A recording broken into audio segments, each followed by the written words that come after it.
Welcome to Email TuneUp, the video podcast to help you improve your business writing. Now here we have a short email from Jenny, who is responsible for her company's IT services. She's written this email to give her colleagues some bad news.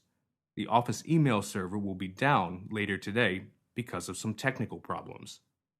When a server goes down, it means that it has been taken offline or down for maintenance or because of a problem. Before we look at the mechanics, style, and tone of this message, let's talk a little bit about the best way to deliver bad news in an email. When you're writing to someone outside your company, it's a good idea to use an indirect style, although you should also make sure your reader understands and accepts the bad news. But in this case, Jenny is writing to her own colleagues. For this internal bad news message, it's best to use a more direct style, since the company wants to deal with problems efficiently. At the same time, she needs to be polite and to show understanding for her colleagues receiving the bad news. Regardless of which method you use, you should always try to buffer or sandwich bad news with some neutral material before and after. All right, let's start with the mechanics of this email. As you can see, we have a subject line. Server restart inform. Let's first correct the grammar in this line. We can't use inform as a noun in this way, so we'd better change it to something like notice. And since we don't have an opening salutation, we can add something neutral and professional, like dear colleagues.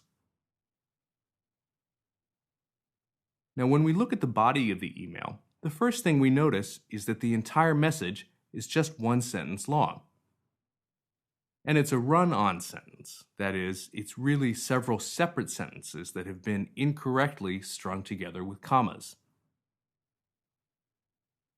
Let's start by replacing all these commas with periods so that the sentences stand on their own.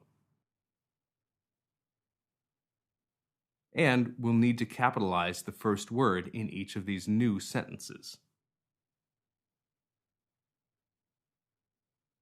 Now that we've broken the sentences apart, let's go through them one by one and make sure the grammar is correct. In the first sentence, Jenny writes that the company will have to restart the server from 17:15 p.m. to 18 p.m. today. Since Jenny is using 24-hour time here, she doesn't need p.m. after 17:15 or 1800. This sentence also has a subordinate clause. Because of the backup tape equipment has some problems. Here, we need to change because of to because. Remember that because of is always followed by a noun or a noun phrase. But what we have here is a complete sentence. The backup tape equipment has some problems, which takes because by itself. We can also see that this last sentence, any questions please call 588, is actually a sentence fragment. We'd better turn it into a complete sentence by making the first part into a clause, if you have any questions, and then setting it off with a comma. And finally, we should think about structuring the email into separate paragraphs. I think the best way to do this is to begin a new paragraph with "Sorry for the inconvenience." This gives us two paragraphs with separate ideas, one that explains what's happening, and one that apologizes to Jenny's readers and gives them an opportunity to ask for more information. Now let's move on to the style of this email. When you're writing a message to deliver bad news, one good strategy is to buffer the news. That is, to put some neutral material at the beginning and the end of the email, and also at the beginning and end of each paragraph containing bad news. This makes the delivery less abrupt and helps avoid giving a negative impression to the reader. As you can see, Jenny hasn't followed this rule. She goes straight to the bad news.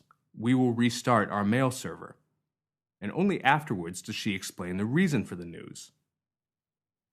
Let's rearrange this paragraph to put the explanation first. so the readers understand why they are being inconvenienced.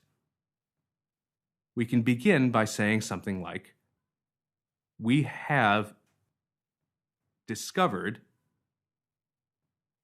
that the backup tape equipment for our mail server has some problems." And then cut out the second clause of the original sentence. This puts the bad news in the second sentence of the paragraph. But we should probably add a clause that explains the connection between the equipment problem and the server restart. Let's start by saying, "For this reason, we will restart." And we can just say, "the server," in this sentence, since we've identified the system already.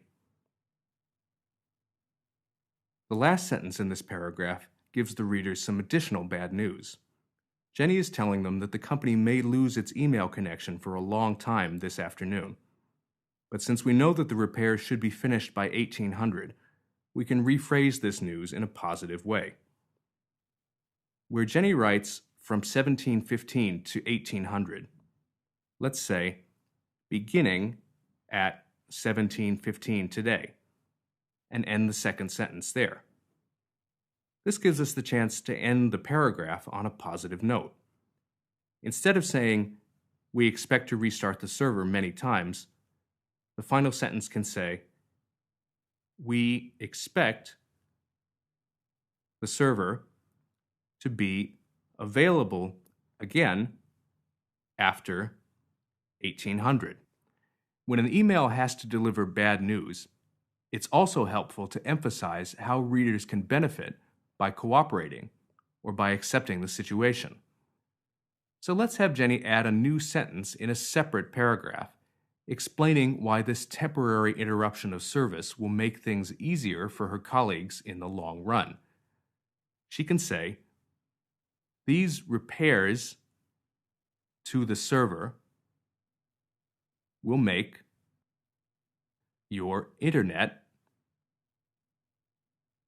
and email connections